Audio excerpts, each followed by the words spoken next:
Good morning and welcome to the Super App Competitive Funding webinar. We want to thank you for taking time out of your schedule this morning to join us as we provide you with some important updates around the competitive funding that will be added to your Super App. The first slide here is our agenda. We are going to do a Super App overview. Then we are going to go over the competitive allocations, provide you some grant-specific information, talk to you a bit about budgeting competitive funds, addressing the review checklist and comments, and then providing you with a few next steps. Super App overview. As you are aware, Super App is a centralized application through which LEAs access most of their formula and competitive funds. Super App includes ESSA, IDEA, and Carl Perkins formula allocations. Also includes allocations to support the LEA's early childhood strategy at centers and schools. And additionally, it also provides allocations to support the LEA strategy for CIR and UIR schools. There are two Super App reviews that actually take place within the department. The first, you have the approval of the Super App. This is where the department reviews the LEA's budgets to ensure that each expenditure is allowable under the specific grant. The second Super App review is an approval of the Comprehensive Intervention Required, or CIR, Urgent Intervention Required, UIR, strategy. The department has reviewed answers to designated questions within the Super App to approve an LEA's CIR and UIR strategy and grant competitive funds. Here is a snapshot of the submission and approval timeline. This timeline has been provided in all of your Super App documents and is also in the School Improvement Library, where all of the other documents are housed.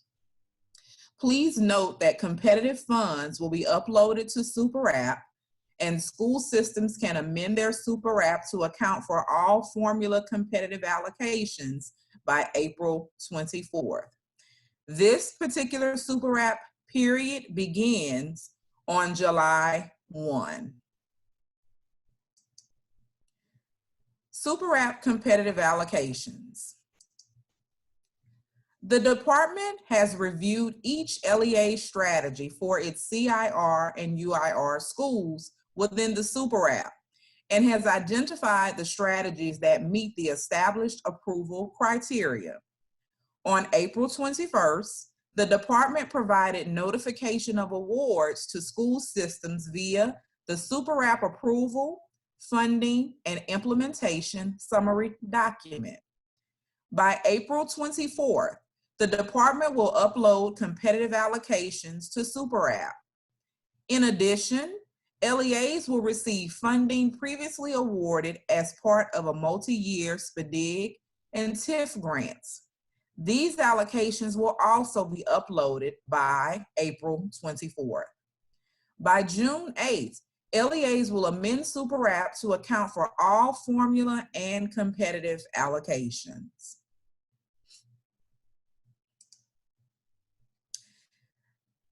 The snapshot that you see on the slide is a snapshot from the Super App approval, funding, and implementation summary document.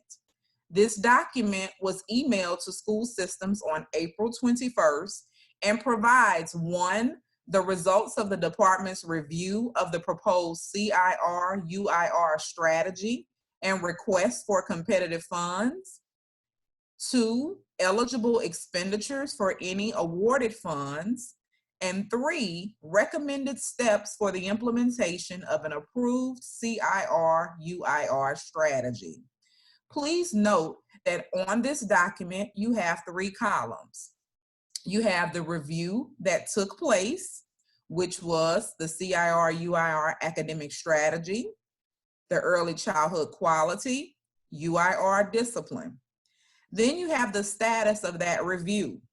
You see that it can be approved and funded, or that you need to contact the lead agency, or it may be a status or for a review that your school system did not choose to participate in. Then you have the amount that you are awarded for that particular review. On the next part of the document, you have the competitive allocations that you are awarded. Here, the funding source is listed and the allocation amount.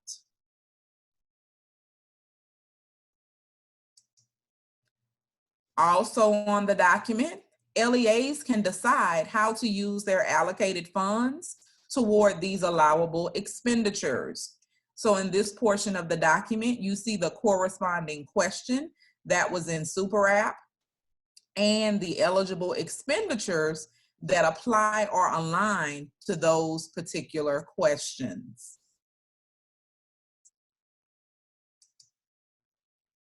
At this time, I will turn this slide over to Mr. Burnell Cook, and he will introduce himself and provide you with some information on competitive funds planning. Good morning, everyone. Thank you, Kenya. My name is Burnell Cook, and I am the Federal Programs Director for the State Department of Education for Louisiana. So I'd like to speak to you concerning your competitive fund planning. At this juncture, you and your team should have convened meetings to discuss the planning efforts for not only your competitive funds, but the how you're going to support your students in the Super App. And so at this time, we're asking that those teams reconvene, all right, to discuss the funding levels that you'll receive through the competitive funds to determine how those funds will be used to meet the needs of your school system. The team should come back together, all right, in assessing those needs, and you will look at those levels and determine if there are any gaps. And I want to remind you that don't forget your regular title funds that can be used to supplement what you have received or going to receive rather from the agency for your competitive funding award. For example, if there are some additional professional development needs, you can utilize your Title II funding to fill in those gaps. And there are other titles too that have a lot of flexibility that you could utilize as well, such as Title I. Now we have one reminder for you regarding your reimbursements for your redesign funds for the 2019-2020 allocation. Please note that those funds expire on June the 30th, okay? They expire on June the 30th, and any carryover funding for the 1920 redesign funding is not anticipated. So again, please note that your 1920 redesign funds expire on June 30th. So therefore, you should be working towards capturing all of your obligations for that pot of money by June 30th. All right, at this time, we'll turn it back over to Kenya. Thank you, Burnell. Okay, so our next section that we're going to cover, the next section we'll cover will be the grant-specific information. So in the next section, we are going to talk about the specific grants and their allocations that are being loaded into Super App, and just giving you some specific information around allowable expenditures for these particular grants. So the first is the Early Childhood Elementary Literacy Fund. These one-year funds support birth to 5 and grades K through 5 ELA initiatives. For the Early Childhood Literacy Fund, school systems should choose schools/sites with the greatest approximate percentage of disadvantaged children. This may include school sites, publicly funded childcare sites, and/or Head Start sites. Eligible uses for early childhood and elementary literacy funds include ELA high quality curriculum and supporting materials, ELA professional development by vendors in the LDOE PD vendor guide, ELA high quality assessments, and ELA content leaders. When creating budget line items for the Early Childhood Literacy Fund, please include the name of the site or schools where funds are being used in each description. School systems may not use early childhood or elementary literacy funds to provide duplicative payment for materials or activities within each school or child care site that were previously funded through SRCL. School systems receiving early childhood literacy and/or elementary literacy funds are required to participate in a national evaluation, which will include at a minimum teachers and leaders completing a survey at least once during the school year. The next grant, Redesign 1003, allowable school improvement expenditures for 2020-2021 include high quality ELA, math and science curriculum, PD on the selected curriculum from vendors in the LDOE's vendor guide, high quality assessments, LEAP 360 or high quality curriculum embedded assessments, individual graduation planning support partners, stipends for mentor teachers of post-bac candidates in CIR schools, training fees, travel costs, and stipends for new mentor teachers at CIR schools only, ELA and math content leaders at CIR schools only, intervention content leaders, UIRA schools only, and science content leaders at both CIR and UIRA schools. Tuition for principals of 2020-2021 CIR schools to participate in the Louisiana Principal Fellowship Program, and zone expenses. The next grant is the State Personnel Development Grant, also known to many as SPDIG.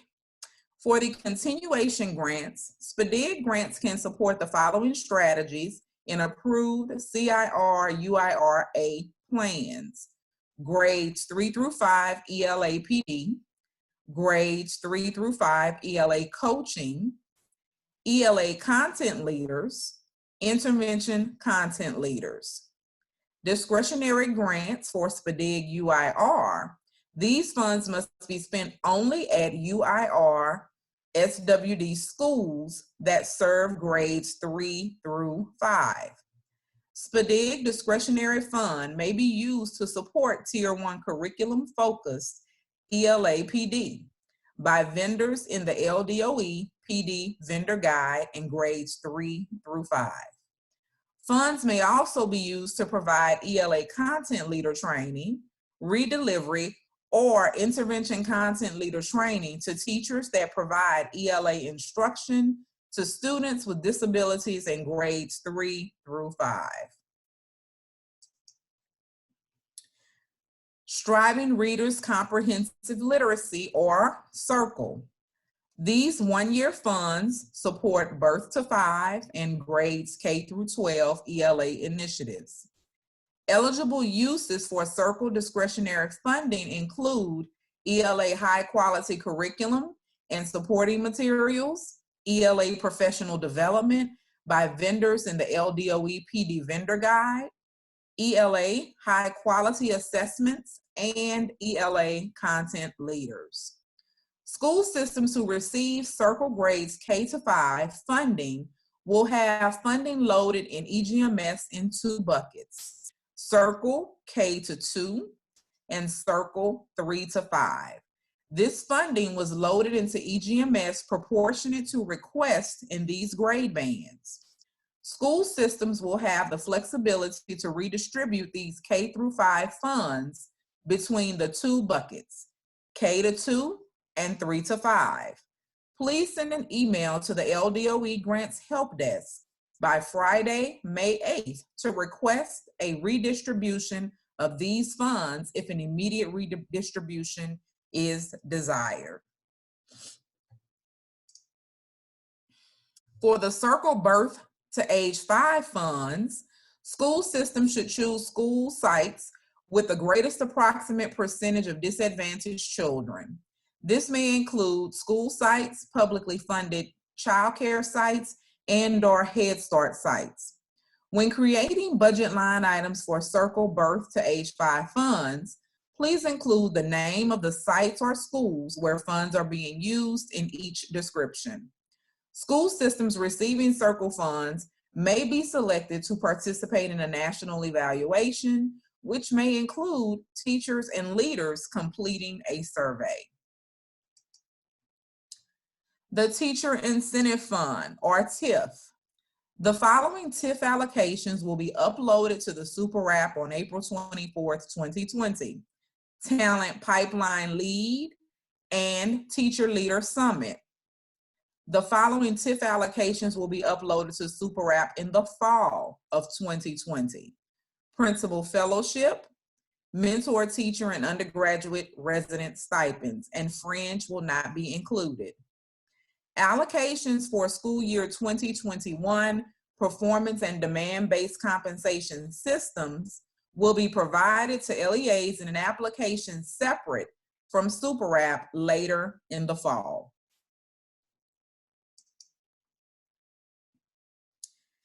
IDEA contracts, professional development contracts. The goal of the IDEA contracts is to ensure that all teachers who teach students with disabilities receive PD on high quality curriculum materials or other specialized training. Most LEAs receiving competitive funds to support ELA and/or Math PD in CIR/UIRA schools will also receive PD funds through an IDEA contract. Additionally, some LEAs will receive IDEA contract funds to support specialized support PD provided by vendors in the Partnerships for Success Guide and/or Intervention Content Leader training. In the coming weeks, the department will share the IDEA contract template, guidance on completing the contract template, and a letter of authority that gives LEAs the authority to enter into contracts if necessary. LEAs may decide not to receive IDEA contracts for administrative reasons. To opt out, LEAs should email Hunter Brown at the email address listed, hunter.brown@la.gov, by May 29th. Please note that opting out will cause the LEA to forfeit these IDEA funds.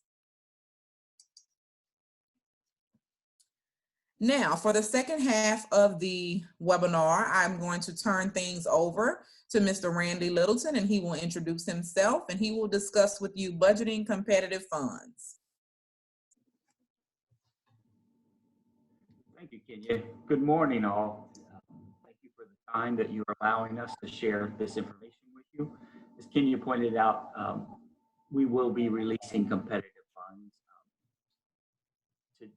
by April 24th, and at that time, you'll be ready to start the amendment process. So amending Super App, what does that involve? So for your budget process, of course, you're going to have to go in and create that functionality will be available by April 24th.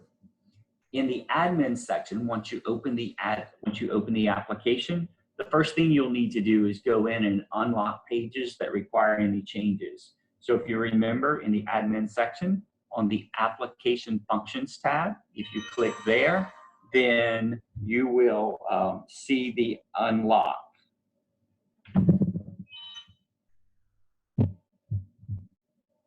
If you click expand all, then you will be able to select the pages that need to be unlocked, save, and that will open the pages for change at that point. The next step you should take is on the Allocations tab. You'll need to go there. Remember, this is a step that is often overlooked. Your allocations will have been loaded into Super App. However, on the Allocations tab, you will need to go in and invest that funding. So when you go in, depending on how your plan is set up, this is where you will go in and invest the competitive fund amounts into the appropriate domains so that that funding is available for you in your budget detail. Need to make note that it may be necessary for you to go in and adjust some indirect costs based upon the updated FY21 IDC rates. Those rates will be loaded by April 27th. So make sure that you just do a check of your indirect cost charges to be sure that they are in line with the 21 IDC rates if there was any change at all to your indirect percentages. Any additional edits that should be done as per any request from your original application review should be addressed at this time, and we'll go into that a little bit more in detail when we get to the review of the checklist section of this presentation. And in order to receive approval for all allocations by July 1st, LEA should submit their Super App by June 8th. Again, submission of your Amendment 1 of Super App by June 8th is what is recommended. Anything beyond that timeline, we cannot guarantee that you would have an approved budget by July 1.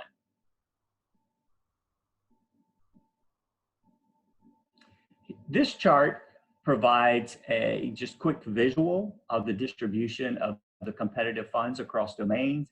As you can see, we have the different competitive funding listed in the left-hand column. We'll use Redesign to start as the example. Redesign funding that's received competitively can be distributed across all 4 domains. Again, this is based upon the LEA's plan as to where and how much you would invest into each of the domains. Childhood literacy will only be budgeted in LEA systems. Elementary literacy fund will only be in core academics. SPDIG, SPDIG UIR, Circle and SPDIG and SPDIG UIR in diverse needs only, as well as Title III in diverse needs only. Circle can be invested in core and our workforce, and TIF only in the workforce domain.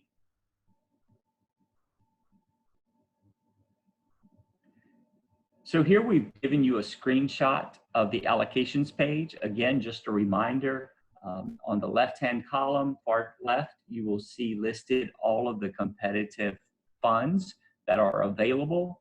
Again, you will only have amounts in the ones where you have received competitive funds. For each of those, you then have to go in and invest in the domains. The domains that will be available, you will see a direct link back to that visual that we just displayed for you, that only the available domains are in an editable format for you to invest funding.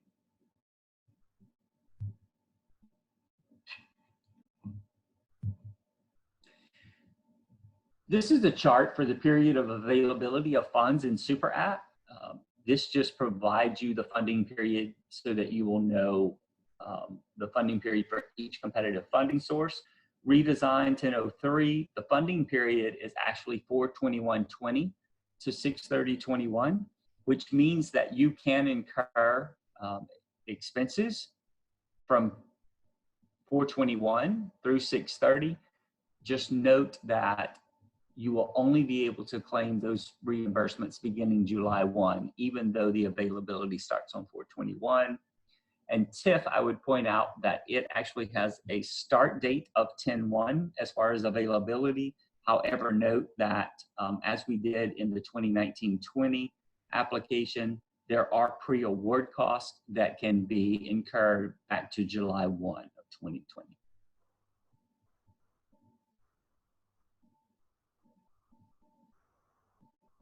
At this point, I am going to hand this back over to Burnell and let him address the non-public equitable services.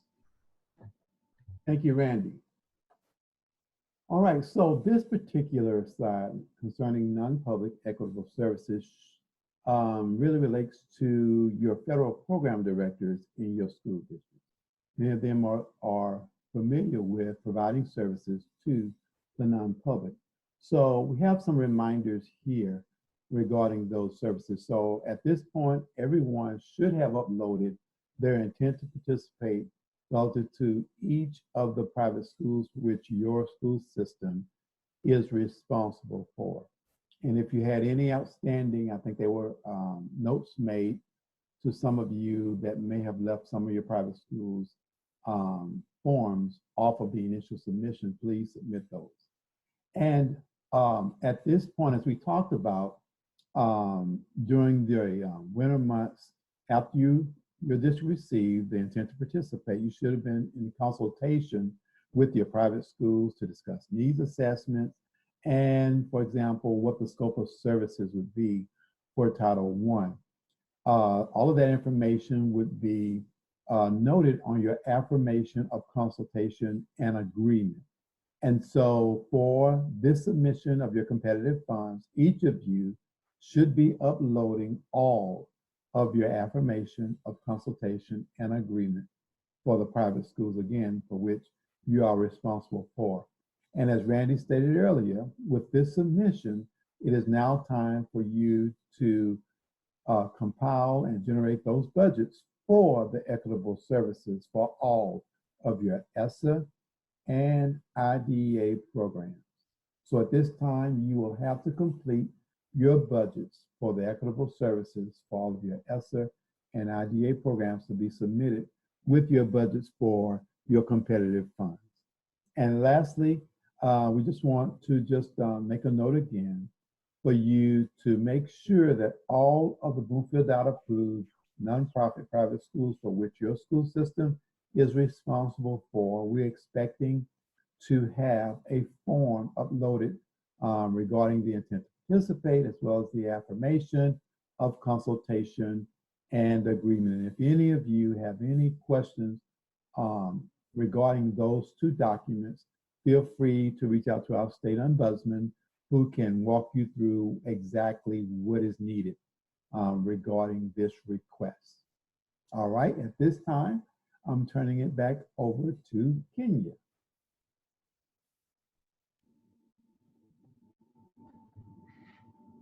All right, thank you, Burnell. At this time, we'll take a quick look at addressing the review checklist and the comments that have been provided based on the original application review.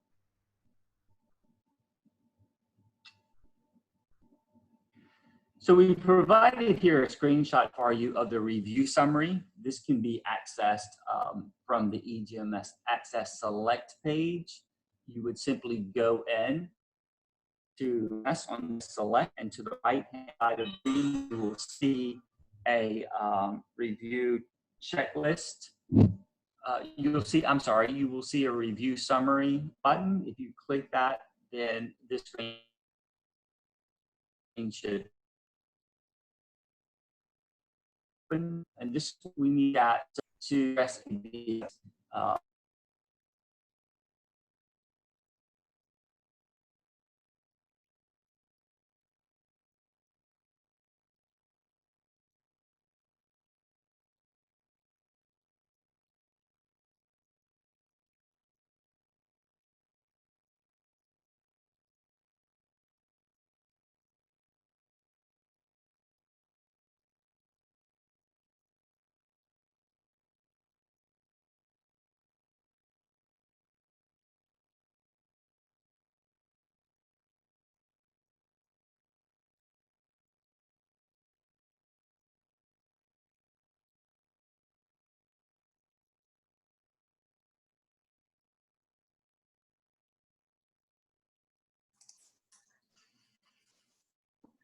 Okay, here on this slide, we want to show you the review summary and what that actually looks like around the application.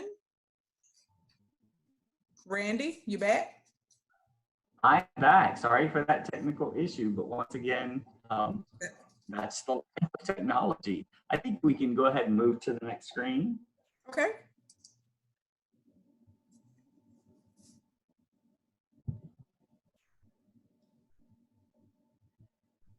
So again, back on the review summary, this can be accessed by going to your EMS and where you see the Super App application. You want to, on the right-hand side, simply click Review Summary. This will open that review checklist. It should open in a separate window. If for some reason you do not have a second window that opens, then it's due to you having a pop-up blocker turned on in your browser. You'll need to make sure that that is turned off. Once you do, then it will open in a separate window. You will actually have the application in one window and the review summary in the other. So if you have a review that says accepted with comments, in this screenshot we have one from Ebony on the Grants Management 2 review. You would simply click the radio button next to the Grants Management review and then click the review checklist button at the bottom, and that's when it will open into your second screen, and you will be able to see all of the comments provided by the Grants Management review.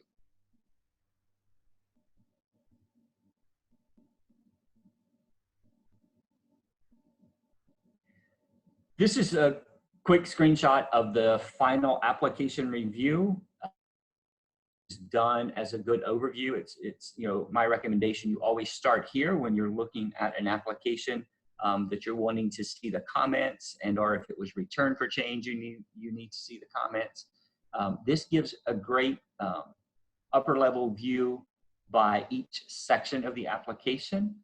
Burnell is the one that you will see most often, who completes these and does a great job with these and provides you with an overview of the comments that were placed in the individual section reviews of the application. So I would always start here and then work my way down to the detailed level with each grant review as needed.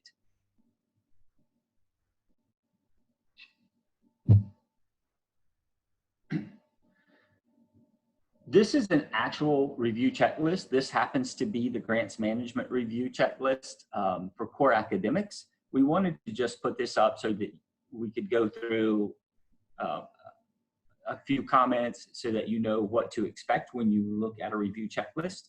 The first two rows here both indicate in the left-hand column.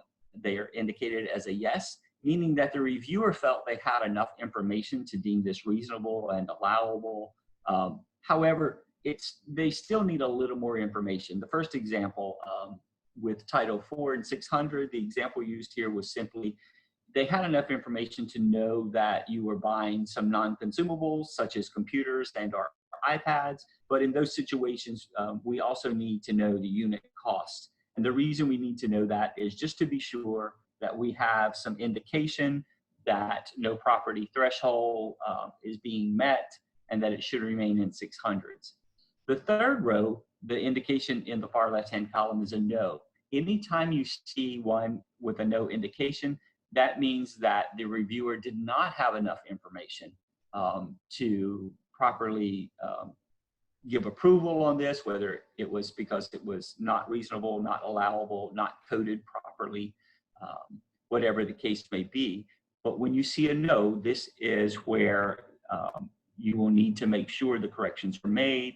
The no's indicate a reason from the reviewer as a rejection.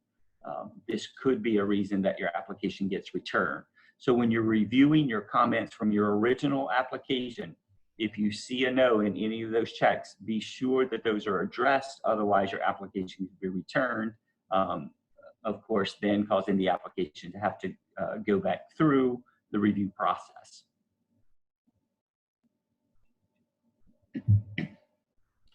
So after you have done your amendment and created it, you've gone through your review comments and submitted, what's our next steps? So once you have that approved budget, then you are ready as of July 1, with an approved budget, you are ready to begin looking toward reimbursement requests. This process has not changed from the 1920 year. It will remain the same. As you have probably noticed, once you received an approval on your original Super App application, what we call payment-only lines began to publish on your EGMS Access Select page. For instance, when Super App is approved in its original with the formula funding, you should see an ESSA payment only, you should see an IDA, and a Carl Perkins payment only. So just as it has always functioned in the past, if you need to submit a reimbursement for Title II, you would go to the ESSA payment only. Once you click the payment button, there will be a drop down that allows you to select which fund source you're seeking reimbursement for and complete the reimbursement request and or the PER, whichever may be the case.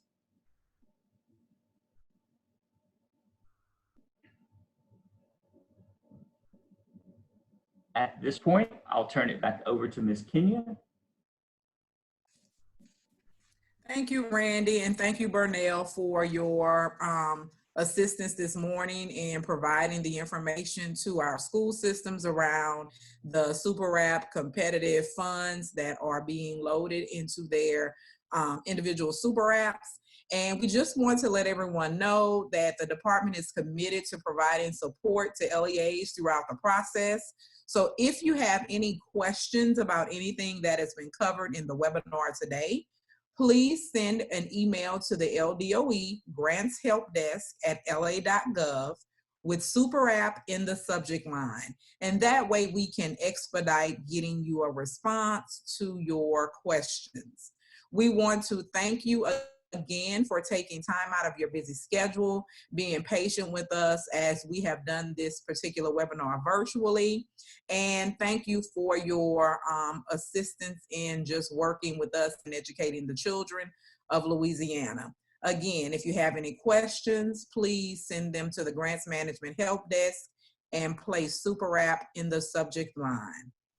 At this time, we will end this particular webinar, and we thank you and we appreciate your support. Have a great day.